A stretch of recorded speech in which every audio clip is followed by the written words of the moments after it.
তত ঘাটে যাবে এতক্ষণ কিন্তু এই কথা বলিনি, এখন কিন্তু একটা কথা বললাম, এটা কিন্তু স্পষ্ট বললাম।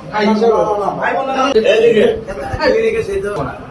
টাকা না না না না না ভাই না বড় ভাই না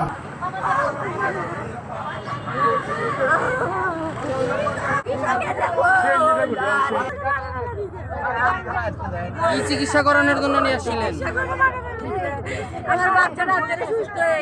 আমি জানি ঈদের পরের দিনে সোল অসুস্থ হয়, ডায়রিয়া, এখানে ভর্তি করায়। আমার ফোন দেয় যে এখানে সোল ভর্তি আছে, তা আমি আসে একদিন দেখেও গেছি।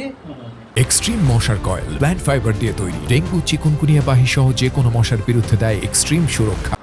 স্যালাইন দিয়ে রাখছে, তারপর থেকে আমি আর আসিনি।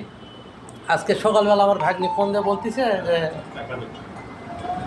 মামা শরীরের অবস্থা খুবই খারাপ, একটু তাড়াতাড়ি আসেন।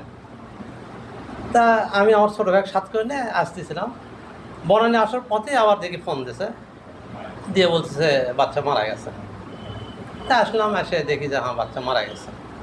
থানায় বলেছি ওসিক যা বলা লাগে যে আমার কোনো অভিযোগ নেই, বাচ্চা আল্লাহর মাল দিয়ে গেছে। না ভুল চিকিৎসা এখন শুনে সঠিক না, বাচ্চা মারা গেছে সেটা সত্যি। হ্যাঁ বাচ্চা মানে বাচ্চার কি হয়েছিল?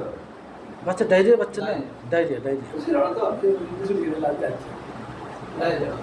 আপনি থাকা অবস্থায় তো আমি তো ছিলাম না, বাচ্চা যখন ভর্তি হয় তখন তো আপনি ছিলেন না, তখন ছিলাম না। আমি তো ছেলেকে বুধবারে, বুধবারে বাইরে গেছি, আমি আজকে এলাম।